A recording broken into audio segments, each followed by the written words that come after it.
غرباء غرباء غرباء غرباء. Bismillah walhamdulillah wassalatu wassalamu ala rasulillah.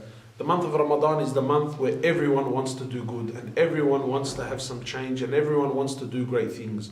But what tends to happen is that when the month enters, you're so overwhelmed, and let's be real, for most of us, myself included, you don't have a program, you don't have a schedule, you're not specific about what you want to do. You find yourself, you go to the masjid for the first 3-4 days and then what usually happens is we end up collapsing. So my brothers and sisters, slow and steady wins the race. Okay, we've been far from Allah all year round. Of course we want to make the most of this month, but we want to be smart. So be specific, right? Put together a list of things that are achievable. I can do this. It's not going to burden me, right? Don't sit down and put together, I'm going to read 1 juz'ah of Quran a day. If you can and you're capable of this, well, then that's great.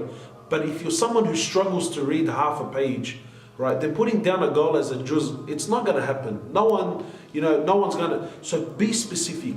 Put yourself together a specific program. Look, I'm going to pray my Isha in the masjid. I'm going to read X amount of Quran. I'm going to give X amount of charity. Slow and steady. I would rather you do this much, but you're consistent throughout the whole month of Ramadan, than doing that much for the first 5 days and then you collapse after a week. The Prophet of Allah, he says, and I will end with this. This is advice for life, not just for the month of Ramadan. Allah Azza wa Jal loves the action that is small and consistent more than the action that is large but a one-off.